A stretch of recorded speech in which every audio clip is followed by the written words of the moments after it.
ध्यान से देखिए,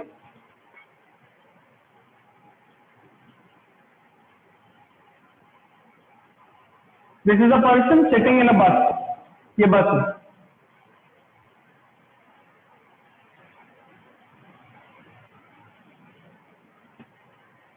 This is the bus. The bus is moving in this direction. The bus is moving in this direction.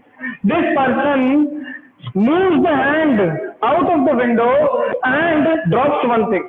एक हाथ को इसने विंडो के बाहर लेकर आया और कुछ चीज को ड्रॉप कर दिया। जैसे इसने ड्रॉप किया, क्योंकि बस आगे चल रही थी, तो जिस चीज को इसने ड्रॉप किया उसके पास भी सेम वेलोसिटी आ गई जितने वेलोसिटी बस की थी, in the same direction, and that particle, उसका एक्चुअल मोशन कैसा होना चाहिए था? फ्री फॉल में नीचे। लेकिन एक्चुअली में अगर ग्राउंड पे बैठा हुआ कोई आदमी देखे तो बस के साथ साथ उसको ये ऑब्जेक्ट आगे जाता हुआ भी दिखेगा और नीचे आता हुआ भी दिखेगा। फटाफट बताइए, ये कॉन्सेप्ट सबको क्लियर है? तो यस और नो हैंड रेज करके बता दो फास्ट। इसको क्वेश्चन से पढ़ेंगे और अच्छी तरीके से देखेंगे। आपको इस चीज को जज करना हो तो जज करके कभी देखना, आप चलते चलते एक बॉल को वर्टिकली ऐसे ड्रॉप कर दो, ठीक है? ऐसे चलते चलते आओ और बॉल को वर्टिकली ऐसे ड्रॉप कर दो, आपको लगेगा कि वो जो बॉल नीचे जा रही है वो आपके साथ साथ आगे भी चल रही है। एंड दिस कॉन्सेप्ट हमने यहां पर अभी सीखा, ठीक है? फटाफट एंड्रेस करके बताइए फास्ट, रेज एवरीवन।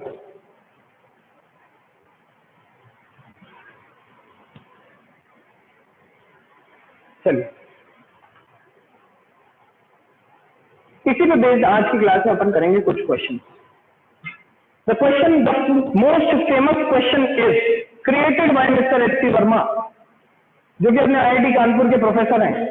उनके द्वारा क्रिएटेड एक बहुत ही फेमस क्वेश्चन है which has came in your IIT examination as well. आज अपन उस क्वेश्चन को डिस्कस करेंगे और इस कॉन्सेप्ट का एप्लीकेशन सीखेंगे। चलिए, क्या क्वेश्चन है? क्वेश्चन कुछ इस तरीके से, ध्यान से देखो। A balloon, hot air balloon, this is a hot air balloon, hot air balloon. This hot air balloon was moving upwards with a velocity of 2 meters per second. This hot air balloon was moving upwards with a velocity of 2 meters per second. ठीक है, सही बात है। At the height of 80 meters from the ground, at the height of 80 meters from the ground, the person who is sitting in this hot air balloon drops an object. ठीक है, एक आदमी जो कि इस बलून पे बैठा है, ये बलून ऊपर जा रहा है with 2 metre per second velocity. This person drop stone, एक पत्थर को इसने नीचे गिरा दिया। ड्रॉप का मतलब है इसकी इनिशियल वेलोसिटी कितनी होनी चाहिए थी? तो 0 होनी चाहिए थी, सही बात है। लेकिन क्योंकि ये बलून ऊपर जा रहा है तो यहाँ पर पत्थर की 0 वेलोसिटी ना होकर के कितनी वेलोसिटी हो जाएगी? This stone will achieve the same velocity as that of bulb and the answer will be 2 metre per second in the upward direction. मतलब क्योंकि ये बलून ऊपर चल रहा है, अभी अभी कॉन्सेप्ट हमने पढ़ा कि अगर एक मूविंग ऑब्जेक्ट से किसी दूसरे ऑब्जेक्ट को प्रोजेक्ट करें तो जो दूसरा ऑब्जेक्ट है वो मूविंग ऑब्जेक्ट की वेलोसिटी को गेन कर लेता है। The same concept applies here. ये बलून ऊपर जा रहा था तो उससे मैंने एक स्टोन को ड्रॉप किया, so this stone will gain the velocity of the balloon which is moving upward and इसकी वेलोसिटी कितनी हो जाएगी? 2 metre per second in the upward direction. Very important concept, ठीक है? ऊपर की डायरेक्शन में 2 मीटर पर सेकेंड इसकी हो गई वेलोसिटी। अब अपन से पूछा जा रहा है find the velocity when it reaches the ground, when it reaches the ground. अब देखिए बेटा कैसे सॉल्व करेंगे। अब इसकी वेलोसिटी नीचे की तरफ ना होकर के ऊपर की तरफ है, तो ये स्टोन पहले तो जाएगा ऊपर, फिर आएगा इसी पॉइंट पे नीचे, फिर यहां से ये पूरा नीचे आएगा। So this will be the actual trajectory, ना कि डायरेक्ट। ये डायरेक्ट ट्रेजेक्टरी ना हो करके, क्योंकि बलून ऊपर जा रहा था तो स्टोन भी पहले ऊपर जाएगा, फिर ये नीचे आके ग्राउंड पे स्ट्राइक करेगा। And this is a very famous question आज इन योर आईआईटी एग्जामिनेशन। फटाफट बताइए, क्या ये क्वेश्चन अपन सबको समझ में आया कि नहीं आया, फिर अब सॉल्व करना सीखेंगे। रेज हैंड करके बताओ। Fast everyone. Nothing but one thing only, the balloon was going upwards, so the stone which is dropped should have the same velocity जो बलून के पास थी। फटाफट रेज हैंड करके बताइए सभी बच्चे। बहुत बढ़िया। एक और कॉन्सेप्ट देखेंगे, मैं चाहता हूं आंसर आप ही बताएं। Now let us suppose this stone moves in the upward direction with 2 metre per second. तो ऑब्वियसली जब ये घूम के वापस सेम पोजीशन पर आएगा, एग्जैक्टली इस लेवल पे वापस आ जाएगा, तो इसकी वेलोसिटी कितनी हो जाएगी और कौन सी डायरेक्शन में रहेगी? जो भी मुझे बता सकता है हैंड रेज करके बता दो फटाफट। 2 students, Utkarsh and Anchal, any other student? ये मैंने ऑब्जेक्ट को फेंका ऊपर, ये जब वापस मेरे हाथ में आया तो कितनी वेलोसिटी से आया और किस डायरेक्शन में इसकी वेलोसिटी है? फटाफट बताइए। Yes Utkarsh, good. 2 metre per second in the downward direction, बिल्कुल सही बात है। इसका डेरिवेशन अपन ने क्लास के अंदर किया था। 2 metre per second in the downward direction will be the velocity of this stone when it reaches the same level. तो इसका मतलब मैं ऐसा मान सकता हूं कि जब ये यहां से नीचे जाएगा, इसकी initial velocity 2 metre per second है, फाइनल वेलोसिटी हमें निकालनी है, बीच का डिस्टेंस इसने चला 80 metre.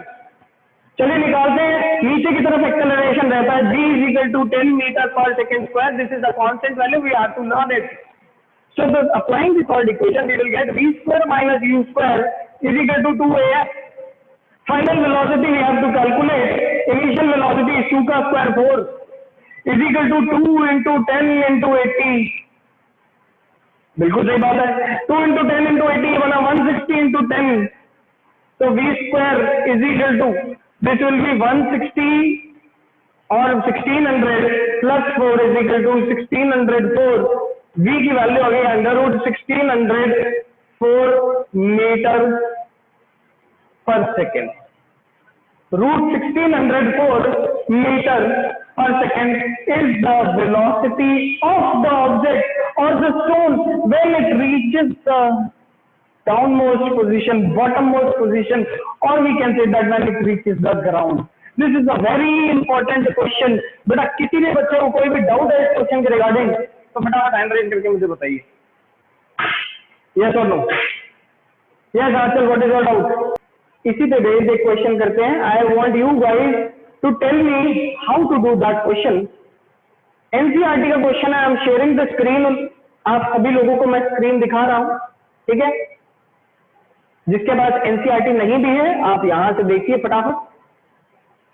C now the screen has been shown to you and on the screen you can see question number 18, इसको मैं हाईलाइट कर रहा हूं। चलिए इस क्वेश्चन को अपन कैसे करेंगे, हु कैन टेल? फटाफट मुझे एक बार हैंड रेज करके मुझे बता दो तो अपन इसको कर ले। This is a very important question based on the same concept जो भी अपन ने किया। इसे बोल रहा है police van moving on a highway with a speed of 30 kilometre per hour fires a bullet at the thief car speeding away in the same direction with the speed of 192 kilometre per hour. ठीक है? If the muzzle speed of the bullet is 150 metre per second, with what speed does the bullet hit the car? फटाफट, who can tell me? Raise hands. Read the question and tell me how to do it. नहीं होगा कोई दिक्कत नहीं, अपन class में तो solve कर ही रहे। क्वेश्चन रीड करो बेटा सारे बच्चे फटाफट।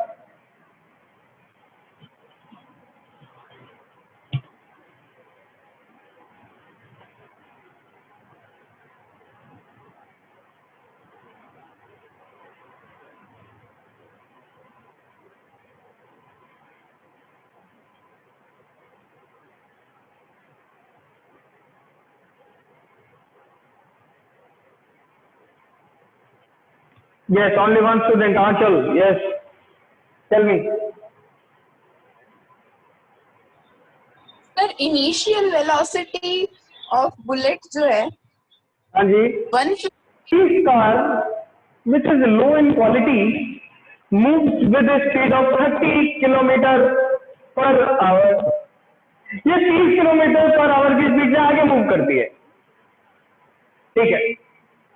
चोरों की जो कार है वो 192 किलोमीटर पर आवर की स्पीड से मूव करती है। 192 बहुत ज्यादा, मतलब चोरों को कभी पुलिस वाले पकड़ ही नहीं सकते अकॉर्डिंग टू दिस क्वेश्चन।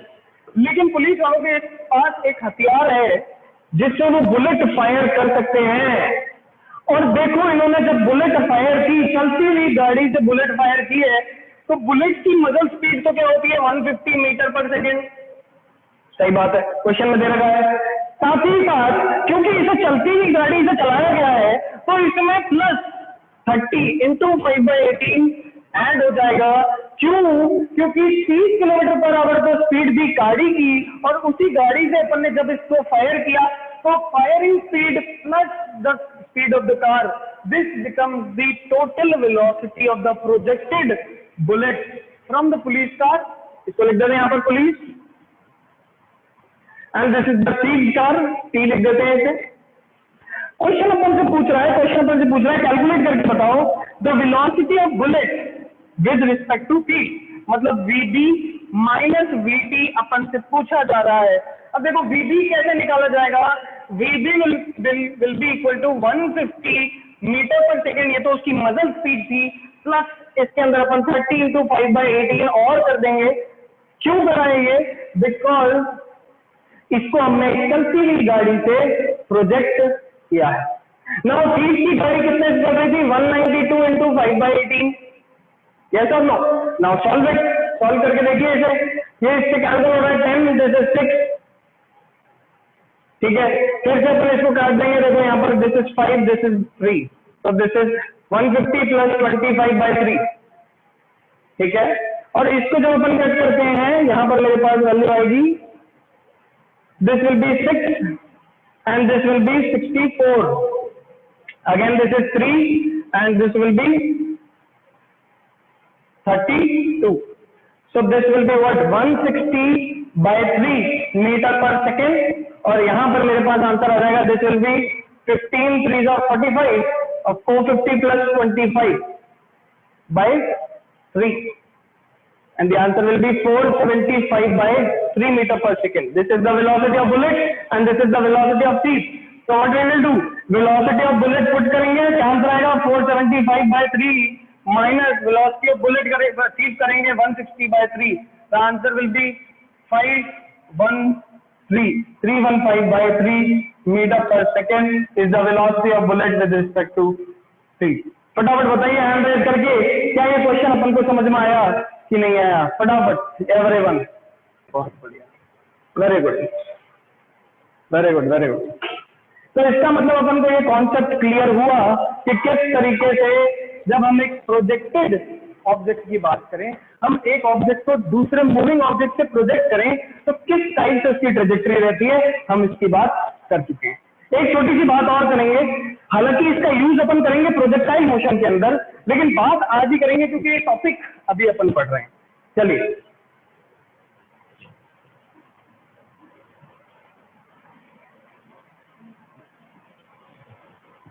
एक एक टॉपिक को अपन क्लास के अंदर डिस्कस कर रहे हैं, एक एक टॉपिक को, कोई भी चीज नहीं छोड़ेंगे ताकि कोई भी ऐसा सवाल ना मिले हमें किसी भी बुक में, किसी भी जगह, किसी भी एग्जाम में जो अपन सॉल्व ना कर सकें। आइए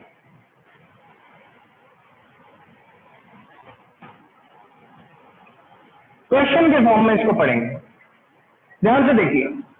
अगेन मैं एक ट्रक बना रहा हूं, this is a truck,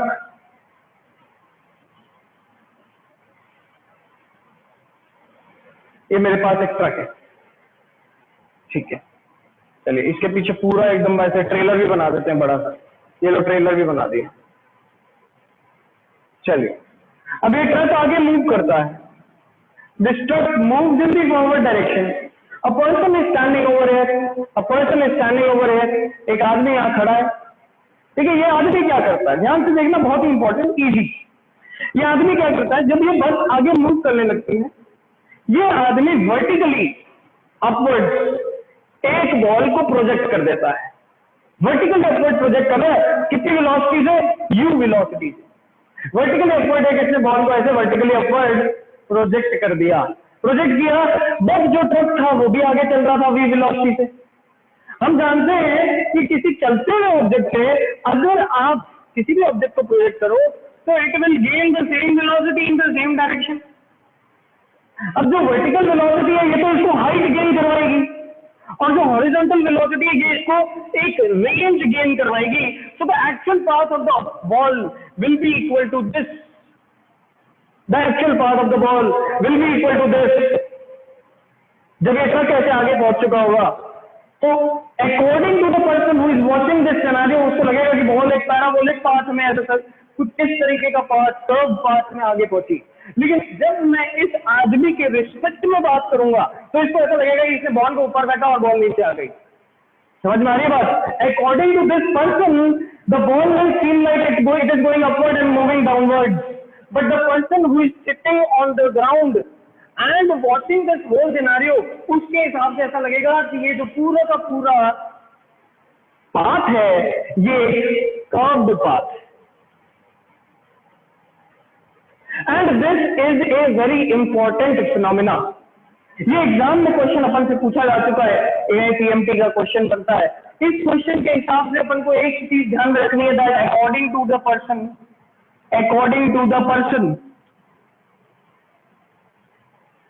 sitting on the ground, according to the person on ground, the trajectory is curved, trajectory is curved,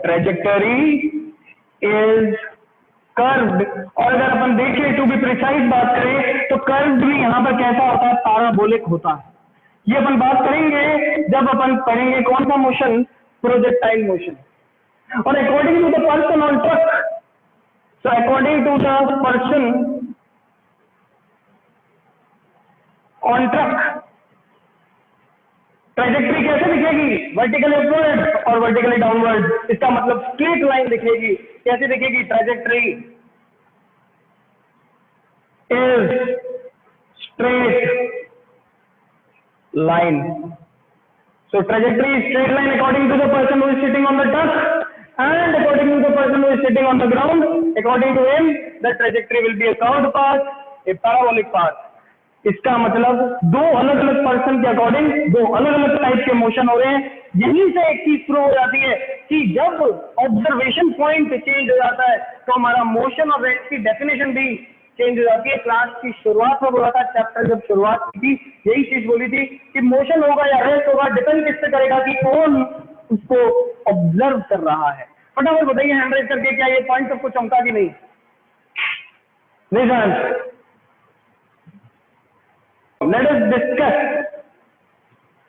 us discuss oscillatory motion in the class.